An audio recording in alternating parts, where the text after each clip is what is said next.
हरि ओम।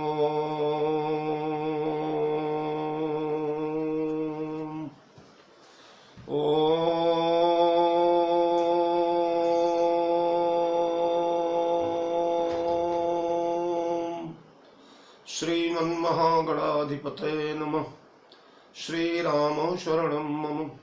श्रीगुरुवे नमः। श्रीमातृपितृचरणकमलेभ्यो नमः। गणेश हेरम्ब गजाननेति महोदरं स्वानुभवं प्रकाशिन् वरिष्ठ सिद्धि प्रिय बुद्धिनाथ वदन्त एवं त्यजत प्रभीति। ओम नमः परमहंसास्वादित चरण कमल चिन्मकरंदाय भक्तजनमानस निवासाय श्रीरामचंद्राय वंदे विदेह तनया पद पुंडरीकं कैशोर सौरभ समाहृत योगी चित्तम हंतुम त्रितापमनिशं मुनिहंस सेभ्यं सन्मानिशालि परिपीत पराग पुंजम वीणाधरे विपुल मंगल दानशीले भक्त्यार्तिनाशिनि शिव विरंचि हरीश वंदे कीर्तिं प्रदेखिल मनोरथ दे महारहे विद्या प्रदायिनि सरस्वती नौमि नित्यम् अतुलित बलधामं हेमशैलाभदेहं दनुजवन कृशानुं ज्ञानिनामग्रगण्यं भगज्ञानिनामग्रगण्यं सकल गुण निधानं वानराणामधीशं रघुपति प्रिय भक्तं वात जातं नमामि। प्रभु समर्थ सर्वज्ञ शिव सकल कला गुणधाम जोग ज्ञान वैराग्य निधि प्रणत कल्प तरुणाम अपने अपने घरन की सब काहू को पीर तुम ही पीर सब घरन की धन्य धन्य रघुवीर खल दल बन दावायनल राम श्याम घन मोर रोम रोम में वज्र बल जय केसरी किशोर जय कविता के गगन दिवाकर ज्ञान भक्ति के विमल प्रकाश पारिजात के पुष्प आप हो जय गोस्वामी तुलसीदास श्री गुरु चरण सरोज रज निज मन मुकुर सुधारि बरनौ रघुबर विमल जस जो दायक फलचारि सियावर रामचंद्र की जय। श्री हनुमान जी महाराज की जय। श्री गोस्वामी जी महाराज की जय। श्री रामचरितमानस भगवान की जय। मेरे परमाराध्य अकारण करुणावरुण वाले जगत नियंता जगदाधार सर्वतंत्र स्वतंत्र परात्पर पर ब्रह्म यजनादि गोचर चिंतय रूप लेपय मान्य भेद अखंड शुद्ध सच्चिदानंद घन निर्गुण निराकार सगुण साकार परम उदार सौम्य मानवावतार कौशल राजकुमार त्रिभुवन पालनहार सुखागार करतार सर्वेश्वर सुरेश्वर अखिलेश्वर भुवनेश्वर राज राजेश्वर भगवान श्री राघवेंद्र सरकार माँ मैथिली प्रभु चरित्र सुनिबे को ऋषिया पौरुष पराक्रम के पावन प्रयागराज श्री हनुमंतलाल जी महाराज पूज्य पाद गोस्वामी चरण आप सभी को श्री चरणों में कोटि कोटि नमन करता हुआ आइए मित्रों श्री रामचरितमानस के माध्यम से भैया भरतलाल का पावन चरित्र प्रारंभ किया जाए। उसके पूर्व आप सभी लोगों को समस्त श्रोताओं को समस्त वैष्णवों को समस्त सनातन धर्मियों को अक्षय तृतीया महापर्व एवं भगवान परशुराम के पावन जन्म महोत्सव की बहुत बहुत बधाई समर्पित करता हूं। आज ही के दिन अक्षय तृतीया की पावन तिथि में भगवान जमदग्नि और महारानी माता रेणुका के माध्यम से इस धरित्री पर अखंड ब्रह्मांड नायक साक्षात महाविष्णु के छठे अवतार भगवान का प्रादुर्भाव हुआ। भगवान परशुराम के रूप में पधारे। परशुराम के रूप में आकर के उस समय जो उग्र राजा लोग थे, जो दंड के अधिकारी थे, जिन्होंने अपने बल से, अपने विक्रम से, अपने भुजबल से, अपने पराक्रम से सारी प्रजा को दलमल दिया था, सारी प्रजा त्राहि त्राहि कर रही थी। उस समय कीर्तिवीर अर्जुन नाम का एक राजा था, भगवान दत्तात्रेय का शिष्य था। दत्तात्रेय भगवान ने उसे अनेक रूप धारण करने की, अदृश्य होने की, आकाश में उड़ने की अनंत अनंत शक्तियां प्रदान किया था। 1000 भुजाएं थी। भगवान परशुराम के यशस्वी पिता, परम तपस्वी, परम शांत महाराज जमदग्नि आश्रम पर विराजमान है। उसी समय अपने 10,000 सैनिकों के साथ कीर्तिवीर अर्जुन का उनके कुटिया पर पदार्पण हो गया। सारी प्रजा भूखी प्यासी है, सारे सैनिक भूखे प्यासे हैं, क्षुधातुर हैं, अन्न जल को विकल है। महाराज जमदग्नि से आकर के राजा ने आग्रह किया, महाराज हमारे सैनिक सब भूख प्यास से तड़प रहे हैं, प्राण संकट है इनके ऊपर, आप कृपा करें। महाराज ने तत्काल ही उनके आश्रम में कामधेनु रहा करती थी, कामधेनु को निवेदन किया। कामधेनु ने महाराज बड़े सुंदर सुंदर पदार्थ, नाना प्रकार के खाद्य पेय, लेह्य चौष्य, चर्वे, 56 प्रकार के व्यंजन, नाना प्रकार की खीर, नाना प्रकार के भात, नाना प्रकार की दालें, नाना प्रकार के पकवान, मिष्ठान, नाना प्रकार के पेय, नाना प्रकार की चटनियां, नाना प्रकार के फल मूल इत्यादि क्षण भर में प्रस्तुत कर दिए। दूध, दही, माखन। राजा के समस्त सैनिकों ने डट करके भोजन किया, पूर्ण तृप्त हो गए। तब राजा ने पूछा कि महात्मन, आप तो कुटिया में रहने वाले लंगोटीधारी महात्मा हैं,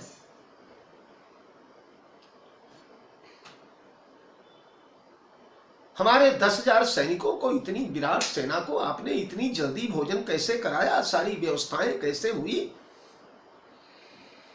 सत्यवादी महात्मा ने कहा, राजन हमारे पास है देवी कामधेनु, कामधेनु से याचना करके मैंने ये सारी व्यवस्थाएं किया है।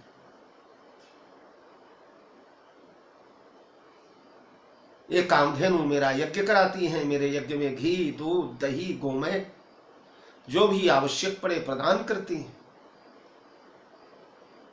इन कामधेनु के द्वारा आपकी सेवा हुई है। वाह वाह, कहीं कहीं हाथ हवन करते हुए भी हाथ जल जाते हैं।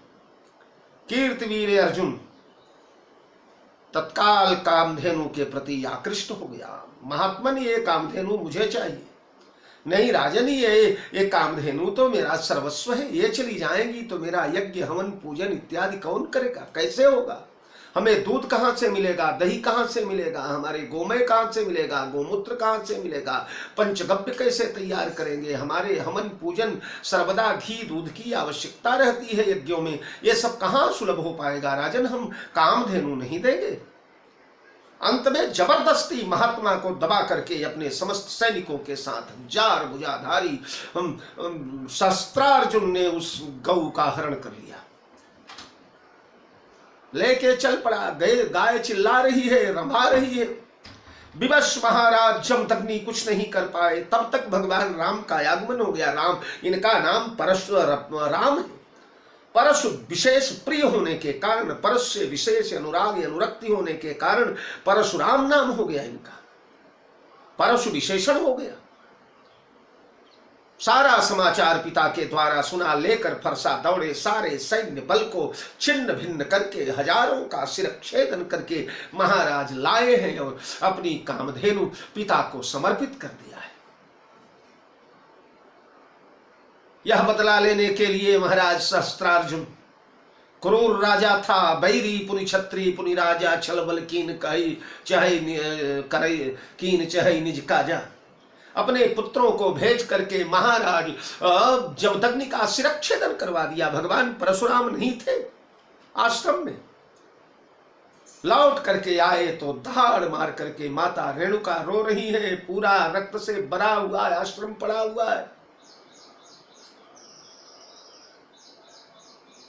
समाचार सुनाए और फरसा लेकर के दौड़े हैं, माहेश्वरीपुरी गए हैं। माहेश्वर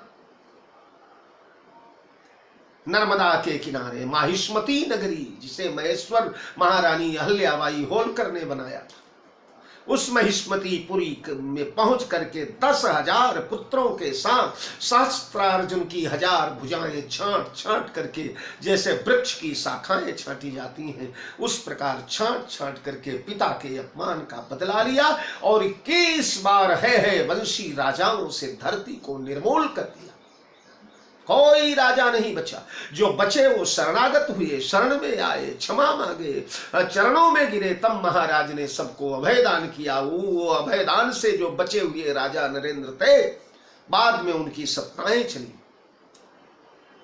21 बार ऐसा कार्य करके 21 बार इस वसुंधरा को ब्राह्मणों को दान कर दिया और बड़ा विशाल यज्ञ करके उस यज्ञ में समस्त पृथ्वी कश्यप को दान करके आप महेंद्र पर्वत पर चले गए। महेंद्र पर्वत पृथ्वी का भाग नहीं माना जाता।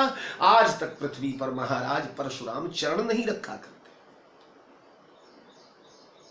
उन भगवान परशुराम की आज जयंती है। त्रेता युग में जब रामावतार हुआ तो भगवान श्री राघवेंद्र सरकार ने भगवान शंकर के विशाल यज्ञ धनुष को जब विभंजित किया है, तोड़ा है, उसका प्रचंड रव कंदरा में बैठे हुए तपस्यारत महात्मा परशुराम के कर्ण रंध्रों में पड़ा है।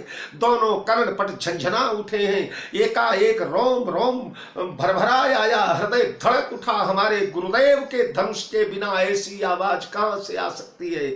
निश्चित ही किसी ने शिव धनु का विखंडन कर दिया है और महात्मा परशुराम वायु वेग के समान अव्याहत गति से आकाश मार्ग से उड़ते हुए अब जनकपुर में आ गए। ध्यान दीजिए मित्रों, हमें चलना तो भरत चरित्र की ओर है, चूंकि समय काल की प्रधानता होती है।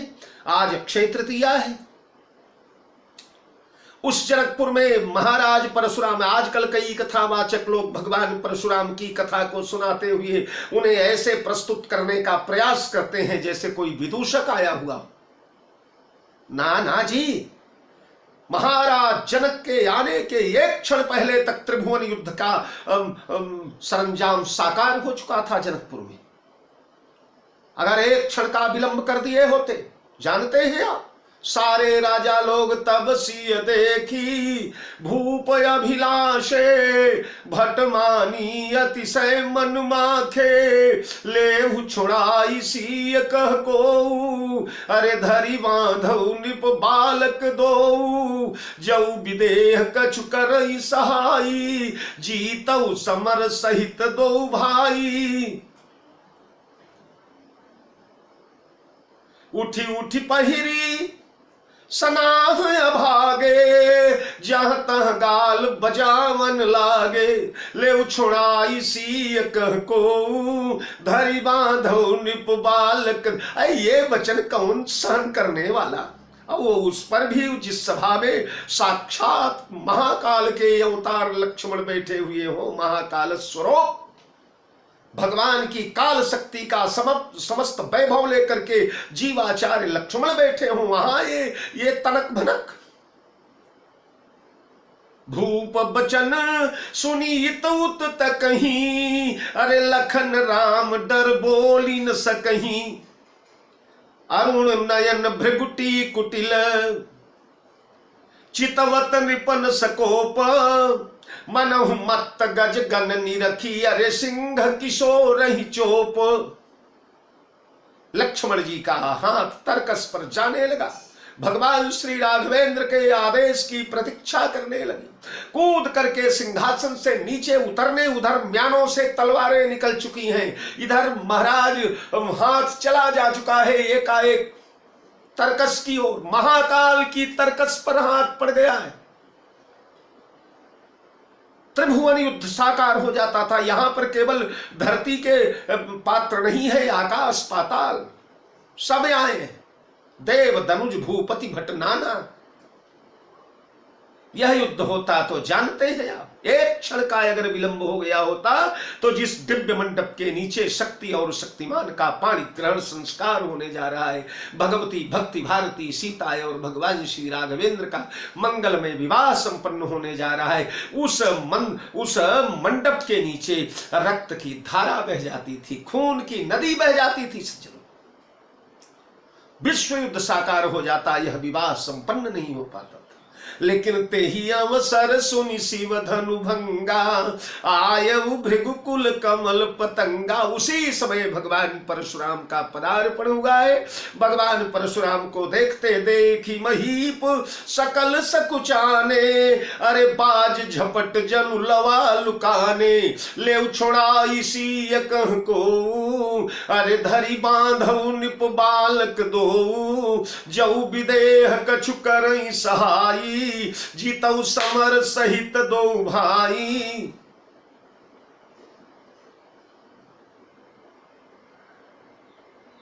चारों तरफ हाहाकार मच चुका है।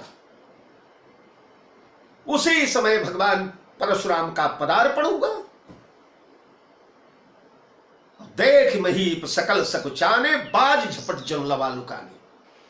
जैसे सचान ने झपट्टा मारा हो, बाज ने झपट्टा मारा हो और लावा पक्षी दुबक गया हो झाड़ियों में कहीं अपना प्राण बचाने के लिए, उस प्रकार ये सारे राजा लोग अपने अपने आसनों पर दुबक गए, प्राण कांपने लगे। गोस्वामी जी लिखते हैं, जय सुभाए चितवई हित जानी, सो जानई जनु आयु खुटानी। जिसे प्रेम से करुणा बस आशीर्वाद के लिए देख देते हैं, उसे ऐसा लगता है कि बस आयु समाप्त हो गई, आज कागज फट गया।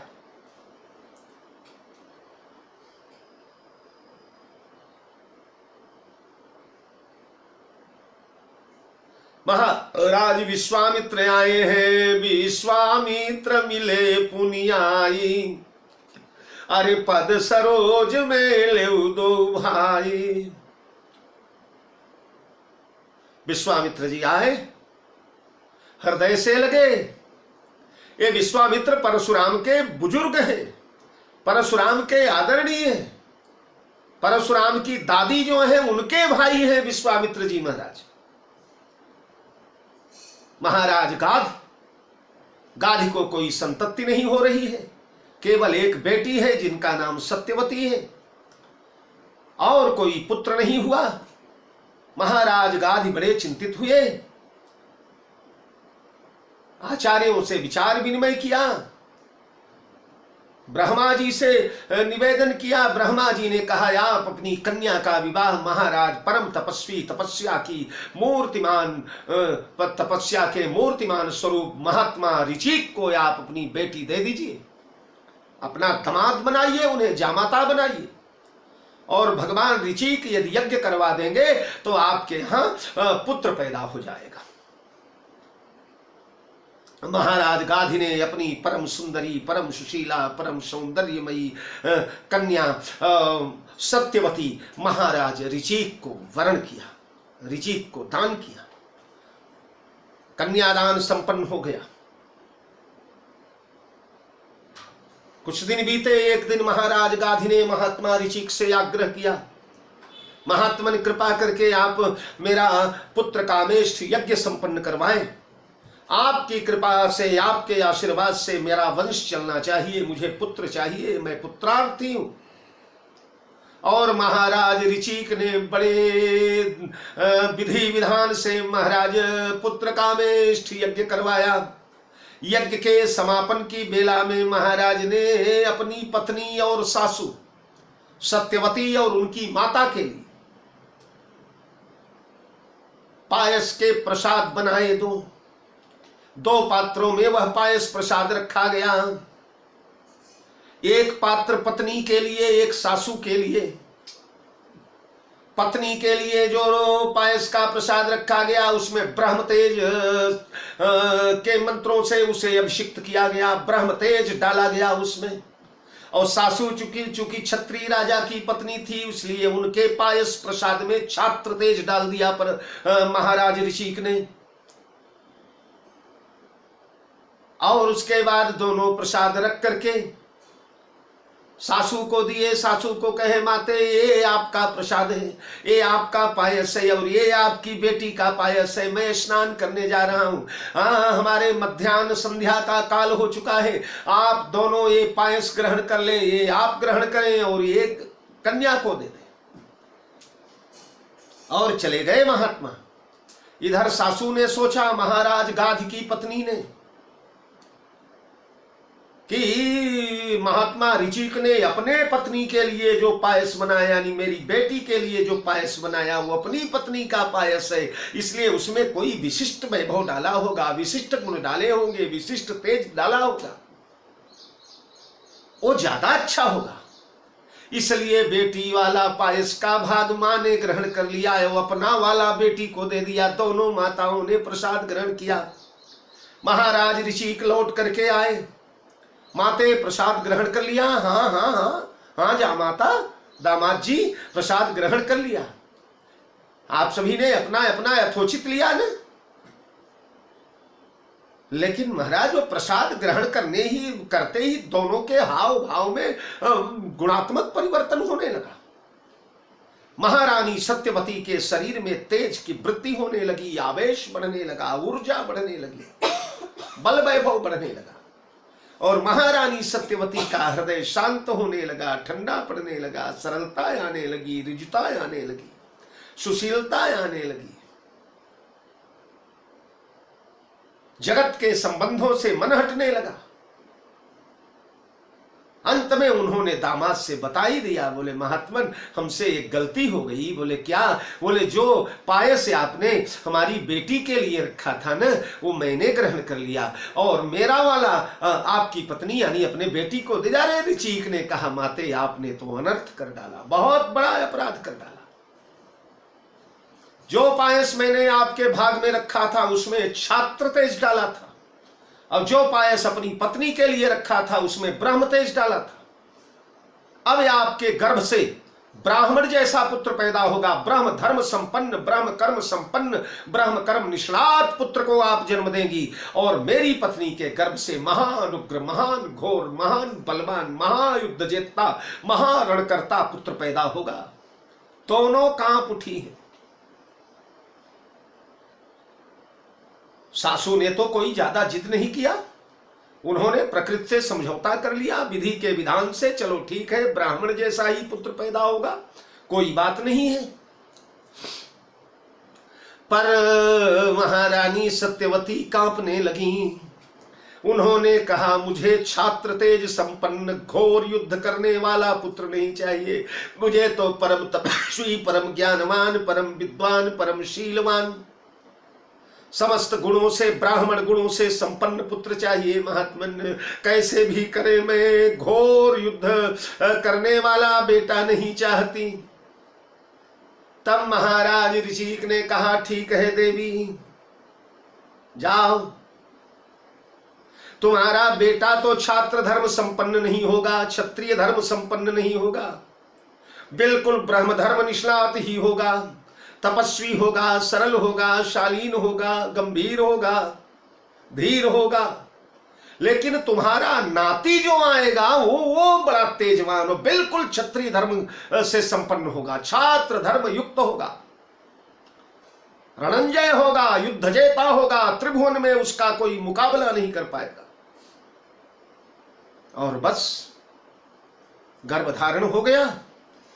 महारानी सत्यवती के गर्भ से महात्मा जमदग्नि का प्राकट्य हुआ। जमदग्नि भगवान प्रकट हुए। भगवान जमदग्नि ऐसे ऐसे प्रतापी है, ऐसे प्रतापी है, इतने तपस्वी हैं कि जिस आश्रम में रहते हैं वहां महाराज पाप, दुराचार, व्यभिचार, क्रूर कर्मता, कठोरता, हिंसा इत्यादि आती नहीं। सारे पशु पक्षी तक अपने अपने धर्मों का त्याग करके शालीन हो गए। चूहा और बिल्ली, शेर और बकरी, सांप और नेवला एक साथ रहा करते हैं महात्मा। बड़ा शांत प्रशांत निवास है महाराज का। और कालांतर में उन्हीं महात्मा के गर्भ से भगवान परशुराम का प्रादुर्भाव हुआ। भगवान परशुराम बड़े तेजोमय, बड़े दिव्य, बड़े क्रोधी, बड़े आवेश वाले, बड़े तपस्वी, इन्होंने बाल्यकाल से ही ब्रह्मचर्य व्रत का संकल्प ले लिया है। ये बाल ब्रह्मचारी है, परम तेजस्वी है। तो इस प्रकार परशुराम जी का जन्म हुआ। उधर राजा गाध की पत्नी ने जो पायस ग्रहण कर लिया था ब्रह्म धर्म संपन्न, उसके द्वारा महात्मा विश्वामित्र का जन्म हुआ। इनका नाम विश्वरथ था। ये चक्रवर्ती राजा थे, बहुत बड़े सम्राट थे, बड़े बड़े युद्ध जीते। लेकिन बाद में वशिष्ठ से टकराव होने के जैसे कीर्तिवीर अर्जुन ने, सहस्त्र बाहु ने जैसे कामधेनु छीनने का प्रयास किया था महाराज जमदग्नि से, उसी प्रकार इसने नंदिनी, विश्वरथ ने नंदिनी छीनने का प्रयास किया महाराज वशिष्ठ से। घनघोर युद्ध हुआ है। वशिष्ठ ने विश्वामित्र के 100 पुत्रों को भस्म कर दिया। विश्वामित्र ने ब्रह्मास्त्र चलाया, लेकिन दिग्बलम क्षत्रिय बलम ब्रह्म तेजो बलम बलम, वशिष्ठ के ब्रह्मदंड से आकर टकरा करके वह ब्रह्मास्त्र भी शांत हो गया। नाना प्रकार के प्रयास किए, अनेकों अक्षौहिणी सेना आकर के आक्रमण करती है, पर वशिष्ठ बैठे रह गए धीर गंभीर। वशिष्ठ का बाल बांका नहीं हुआ। तब महाराज विश्वामित्र ने कहा, ओहो मेरे छात्र बल को धिक्कार है, मैं ब्राह्मण बनूंगा, ब्रह्मर्षि बनूंगा। और आप सभी श्रोताओं को मालूम है बहुत बड़ी तपस्या किया महात्मा। 3 बार विश्वामित्र की तपस्या भंग हुई, फिर भी यह जिद्दी महात्मा नहीं माना। अंत में ब्रह्मा को विवश कर दिया ब्रह्मर्षि बनाने के लिए। ब्रह्मा ने समस्त 33 कोटि देवताओं ने ब्रह्मर्षि मान लिया। ये क्षत्रिय राजा इसी शरीर में ब्राह्मण बन गए।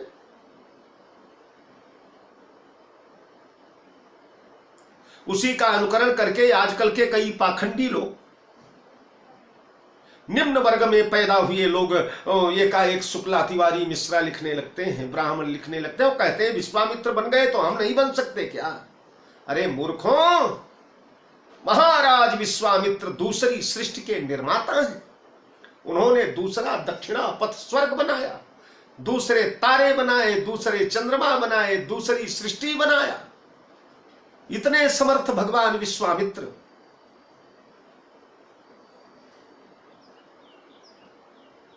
केवल चंदन लगाने से, माला पहन लेने से, वेश बदल लेने से जातियां नहीं बदला करती। आजकल एक और प्रोपोगंडा फैला हुआ है, अरे कर्म से जाति होती है, जन्म से थोड़ी। अरे नहीं, जन्मना जाति होती है।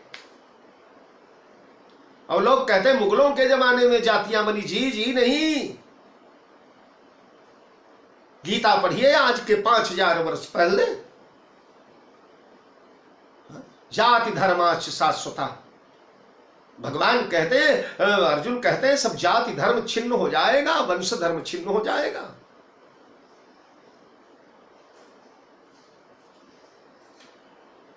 वाल्मीकि रामायण जो धरती का प्रथम महाकाव्य है, वसुधा पर, इस पृथ्वी पर कुछ लिखा ही नहीं गया था जब वाल्मीकि रामायण पहली रचना है। वाल्मीकि रामायण, उसमें भारतवर्ष की कितनी जातियों के नाम है, आप पढ़िए वाल्मीकि रामायण।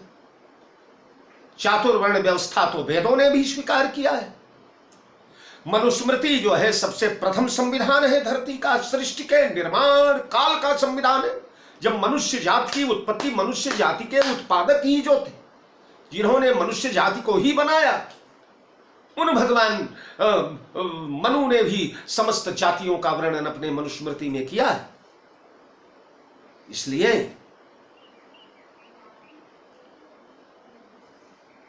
बोलने की छूट है हमारे संविधान में, इसका मतलब यह नहीं कि उसका दुरुपयोग किया जाए। जो मन भाए वही बोलते रहा जाए। मैं आपसे बोल रहा था, महान तपस्या करके 3 बार तप भंग हुआ है, फिर भी हार नहीं माने भगवान परशुराम, ओ भगवान विश्वामित्र, और ब्रह्मर्षि पद ले ही लिया। अंत में वशिष्ठ ने भी ब्रह्मर्षि इन्हें स्वीकार कर लिया। ऐसे महात्मा विश्वामित्र हैं। आज जनकपुर के रंगमंच पर विश्वामित्र मिले पुनियाई, अरे पद सरोज मेले दो भाई।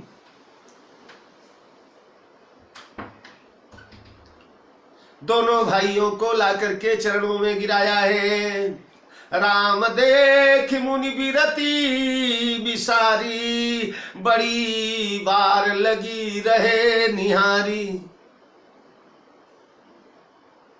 भगवान श्री राम को देखते ही सारा ज्ञान मान वैराग्य सब छू मंतर हो गया। राम ही देख ही रहे थकी लोचन, रूप अपार मार मद मोचन।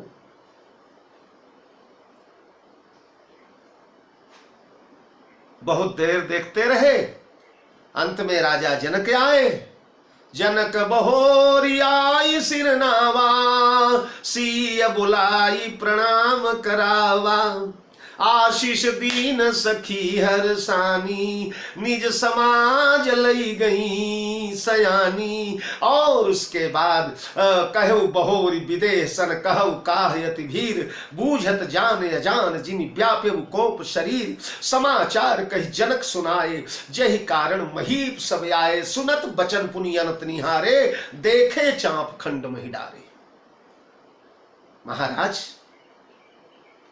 विदेहराज ने आकर प्रणाम किया, बेटी सीता को प्रणाम करवाया, सौभाग्यवती भव का आशीर्वाद मिला, सखियां हर्षित हो गईं। उसके बाद विखंडित धनुष को देखा, अतिरि से बोले बचन कठोरा। अरे कहूं जड़ जनक धनुष कई तोरा। बेग दिखाओ मूढ़ न ते आजू, उलटऊ मही जह लगी तब राजू। है जड़, है दुष्ट जनक, बोल किसने भगवान भूत भावन प्रलयंकर शंकर के विराट चंडेश्वर पिनाक को तोड़ा? किसने इसे कुसमय में विभंजित किया? उसे मेरे नेत्रों के सामने खड़ा कर, नहीं तो उलटऊं मैं जहलगी तवरादू। जहां तक तेरे राज्य की परिसीमा है वहां तक की धरती को उठा करके पलट दूंगा। धरती उलट जाएगी, यानी तेरे राज्य के समस्त प्राणी काल कबलित हो जाएंगे, काल के कराल गाल में उपस्थित हो जाएंगे।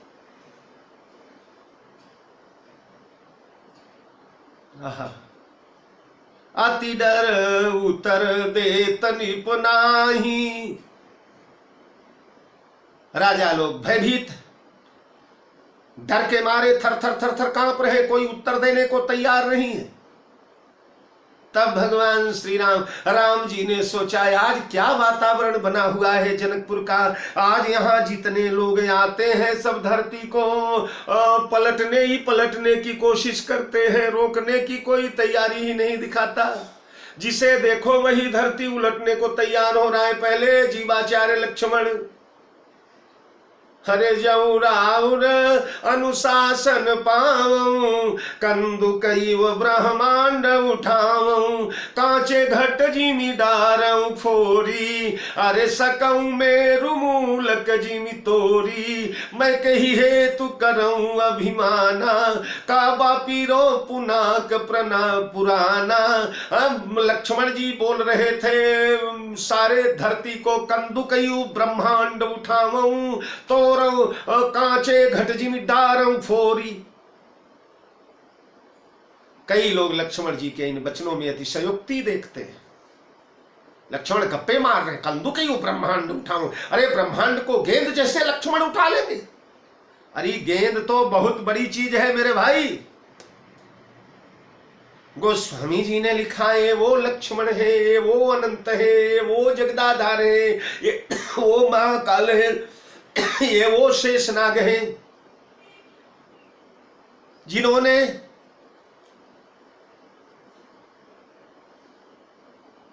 जिनके सिर पर ये अखिल ब्रह्मांड कैसे कैसे टिका रहता है मालूम है? अरे ब्रह्मांड शीस विराज जाके मनहु एक रज की कनी। भगवान शेषनाग के 1000 सिर हैं और उन 1000 सिरों में से एक सिर पर ये ब्रह्मांड टिका है, एक सिर पर टिका हुआ है।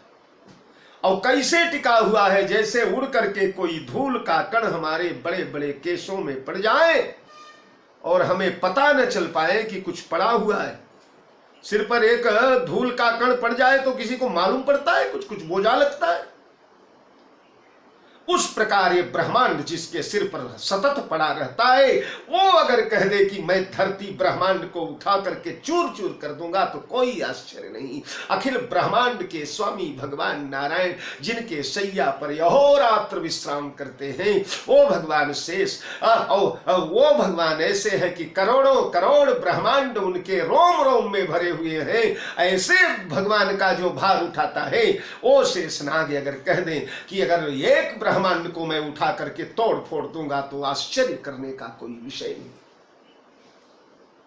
तो अभी तक वो पलट रहे थे धरती को, अब ये आ गए पलटने के लिए। पल उलटऊ मही जह लगी तव राजू, भगवान श्री राम खड़े हुए।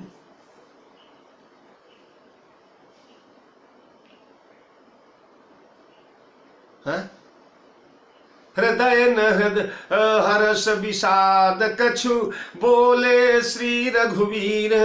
भगवान राम बोलने लगे, नाथ शंभु धनु भंज निहारा, होई केऊ एक दास तुम्हारा। ए स्वामी, शंभु धनु भंज निहारा, ये भगवान शंकर के विशाल धनुष का विभंजन करने वाला, होई केऊ एक दास तुम्हारा। आपका कोई एक छोटा सा दास ही होगा, आपके किसी अदने सेवक ने, किसी छोटे से सेवक ने ये कार्य किया होगा गुरुदेव। अरे सुनते ही आय सुकाह कही यकीन मोही, सुनी रिसाई कह नृपकुल द्रोही।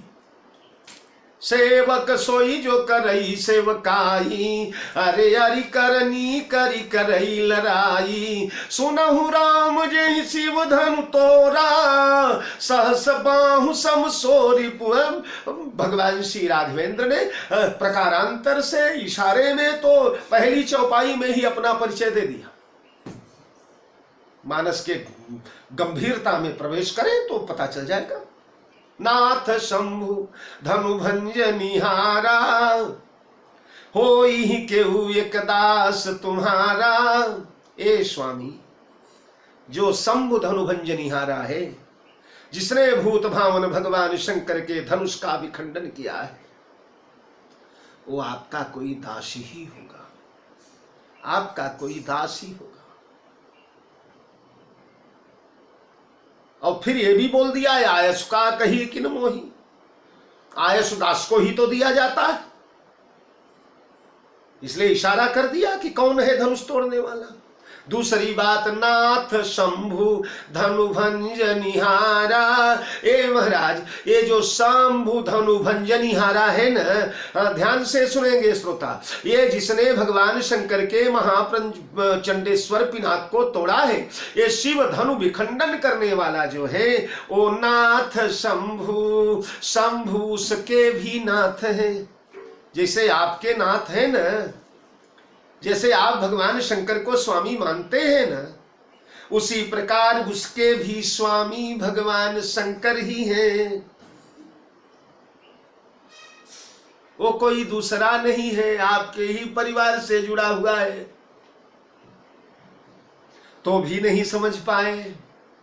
और तो एक और रहस्य निकलता है इसमें से, बोले नाथ शंभु धनु भंज निहारा, होई केऊ एक दास तुम्हारा। नाथ शंभु, मानो परशुराम को संकेत कर रहे हैं कि बाबा ज्यादा लाल पीले मत होइए, ज्यादा गरम मत होइए। जिसने शंकर जी का धनुष तोड़ा है न, वो कोई ऐरा गैरा नहीं, वो नाथ शंभु, वो शंभु का भी नाथ है। संतत जपत शंभु अविनाशी, शिव भगवान ज्ञान गुण राशि। जासु नाम बल शंकर काशी, देत सबई समगति अविनाशी। सहस नाम समसुर शिव वाणी, जप जेई पिय संग भवानी। तो वो कोई साधारण नहीं है, कोई सड़क चलता हुआ पात्र नहीं है जिसे आप भड़क रहे हैं जिसके ऊपर। वो तो नाथ शंभु, शंभु का भी नाथ है। पर परशुराम जी महाराज इस समय विकृत हो गए। विकृत माने थोड़ा सा मूड बिगड़ा है, मूड बिगड़ने का भी कारण था। परशुराम देखो नियम ये है कि असतो मां सद्गमय, असत से सत की ओर चला जाए, तमसो मां ज्योतिर्गमय, अंधकार से प्रकाश की ओर चला जाए, मृत्योर्मा अमृतम गमय, मृत्यु से अमृत की ओर चला जाए,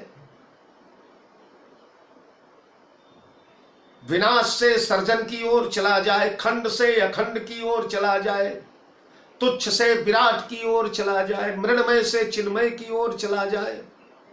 तो बाबा ने सबसे पहले दर्शन किया है अखंड का। राम ही चितई रहे थकिलोचन, पहले अखंड ज्ञान अखंड एक सीतावर, अरे माया बस्य जीव सचराचर। तो पहले अखंड का साक्षात्कार किया और उसके बाद सुनत वचन पुनियनत निहारे, अरे देखे चाप खंड वही डारे। उसके बाद खंड धनुष का दर्शन किया, अखंड से खंड की ओर आ गए महात्मा, सत से असत की ओर आ गए, अविनाशी से विनाशी की ओर आ गए, चिन्मय से मृण्मय की ओर आ गए, ब्रह्म से जगत की ओर आ गए। इसलिए ये क्रोध और भड़कता चला जा रहा है। सेवक सोई जो करई सेवकाई, आरी करनी करी करी लड़ाई, सुनहु राम जय शिव धनु। तो देखिए ये भगवान, मैं आप लोगों से निवेदन कर दिए, परशुराम का सारा क्रियाकलाप, सारा प्रसंग तो एक दिन में बोलना संभव ही नहीं। कम से कम परशुराम चरित्र को भी बोलने के लिए पूरा मुझे 1 महीने का समय तो चाहिए ही नहीं।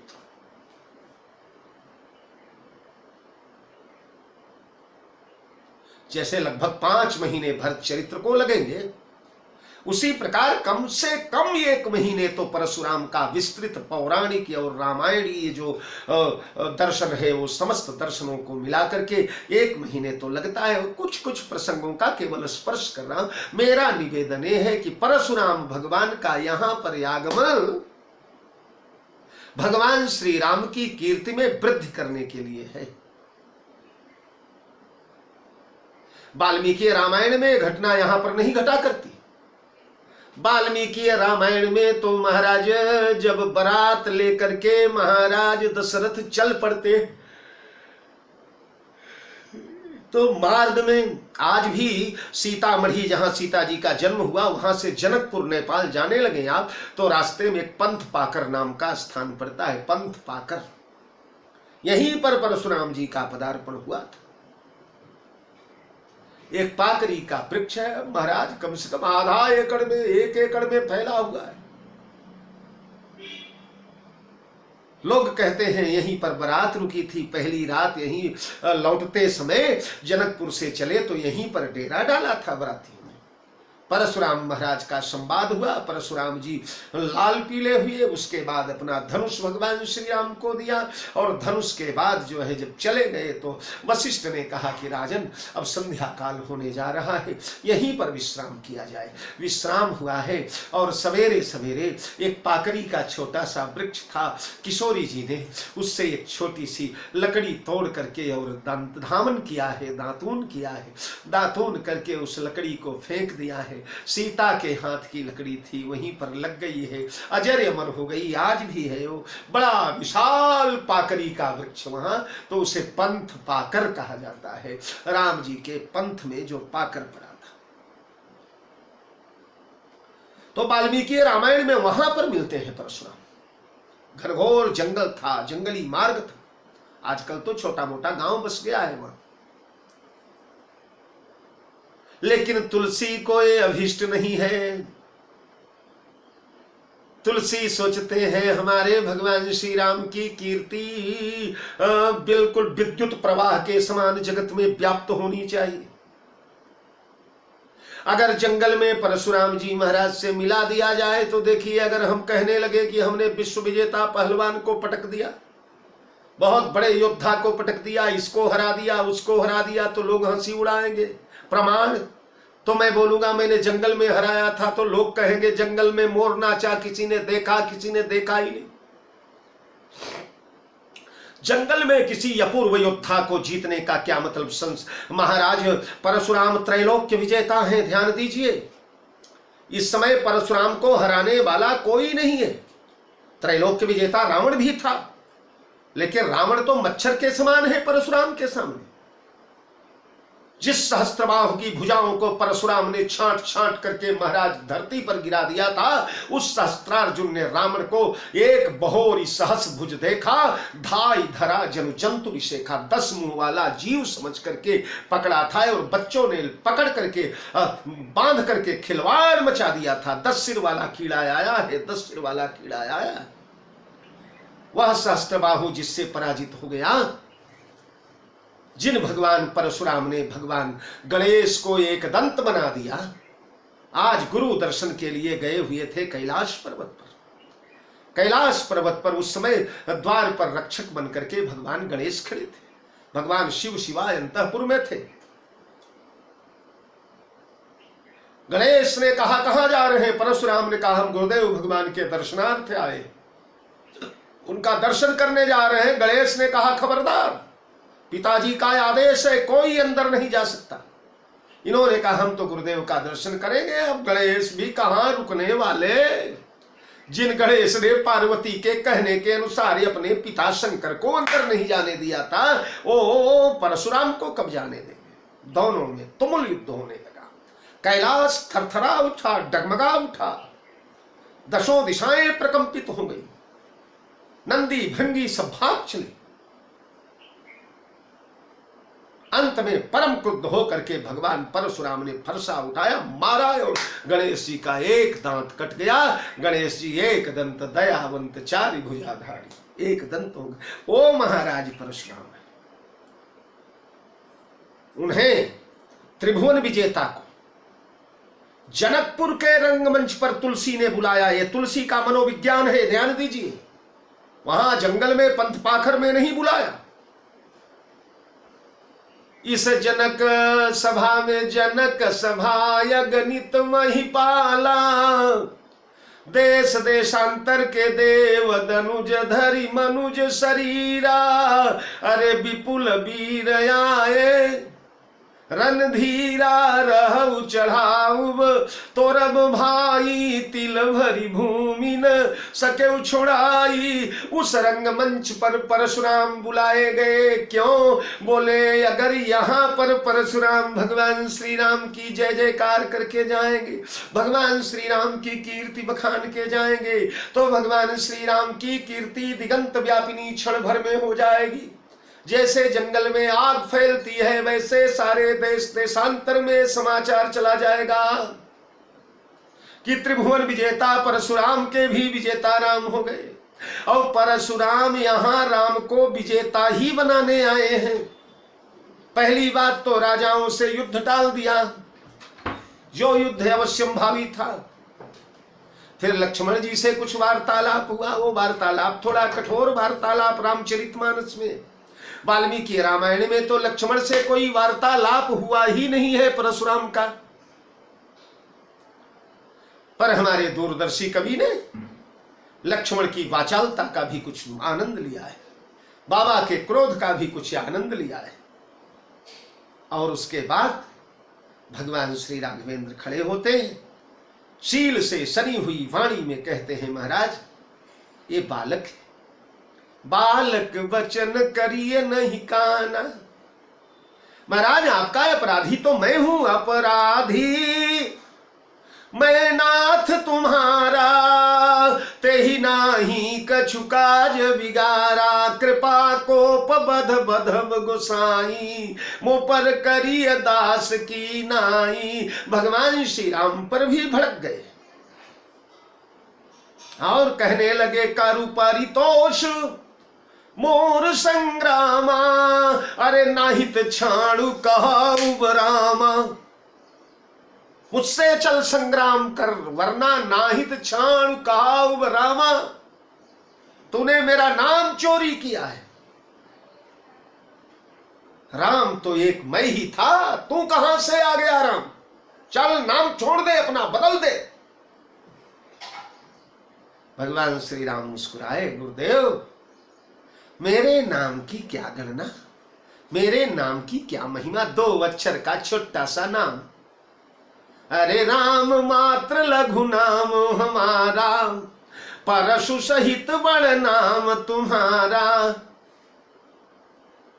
मानो व्यंग भी है राम का कि मैं तो राम था, राम ही रह गया, पर आप राम होकर परशुराम बन गए। राम नाम से संतोष नहीं मिला है आपको। मैं छत्री हूं नाथ एक गुण धनुष हमारे, लेकिन 9 गुण परम पुनीत। आपके कंधे पर 9 गुणों से संपृक्त यज्ञोपवीत लगा हुआ है। यही यज्ञोपवीत देख करके मैं बार बार चरण शरण में पड़ रहा हूं गुरुदेव। और नहीं तो एक बार कालहु किन होई, जौरन हमई प्रचारे कोई। लरम सुखेन काल किन होई, छत्री तन धरी समर सकाना। कुल कलंक ते ही पावर जाना, कहूं स्वभाव न कुल ही प्रशंसी। कालम डराइन रण रघुवंशी, सुनत विनीत बचन रघुवर के। सुनि मृद गूढ़ बचन रघुवर के, उघरे पटल परसु मति थर के।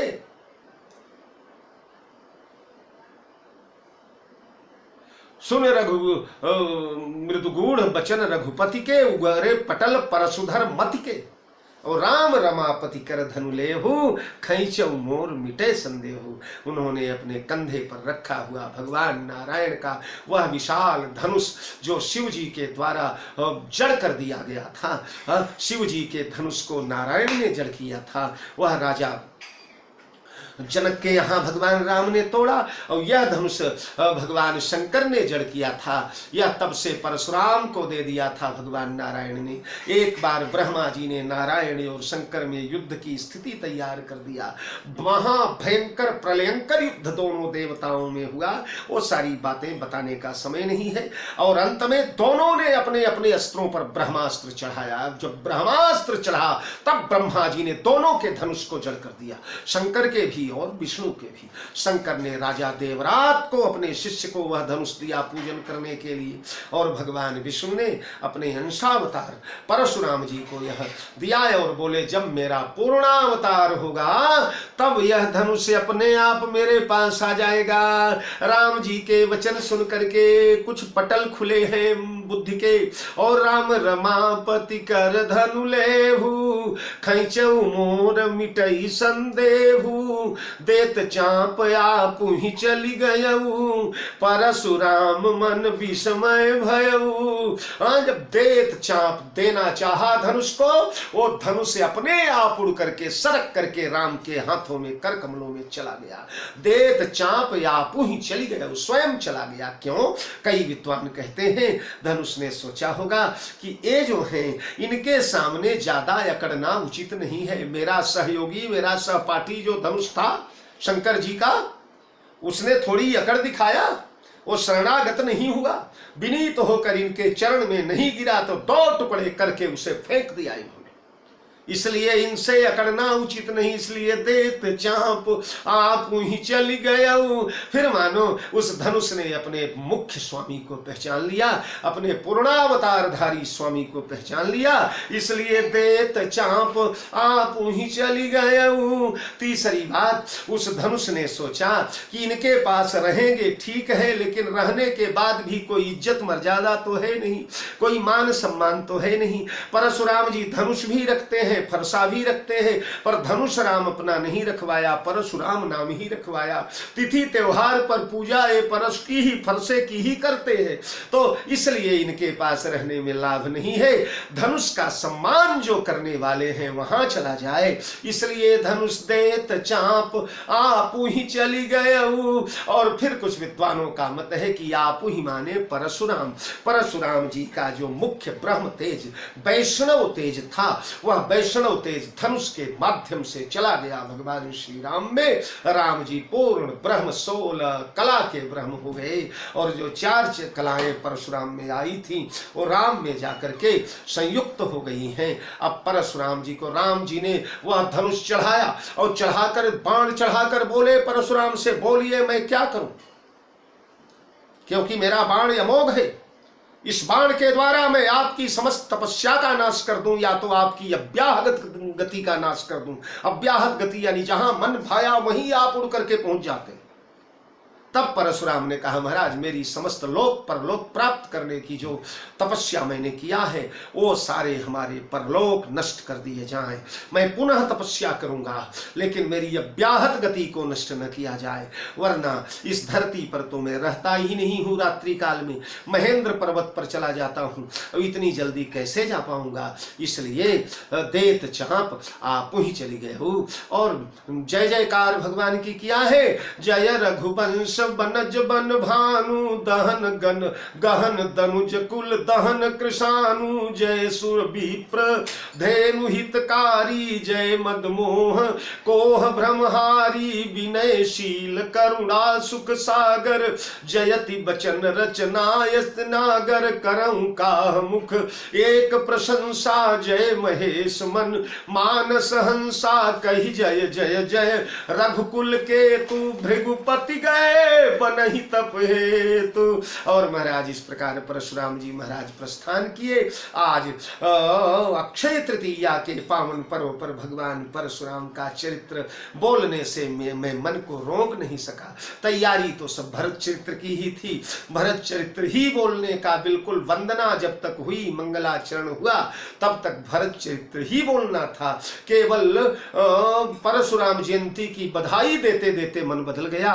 और आज का यह प्रवचन यद्यपि घंटे भर में परशुराम चरित्र से न्याय तो नहीं हो सकता वक्ता के द्वारा, पर फिर भी फूल नहीं, फूल की पाखुरी भगवान रेणुकानंदन के पावन पादार बिंद में समर्पित कर रहा हूं। इसी प्रकार कृपा बनी रहे आपकी। जय परशुराम। आप सभी को अब कल भरत चरित्र में बड़े ध्यान से सुनाऊंगा। बोलिए भक्तवत्सल भगवान की जय। जय जानकी जी।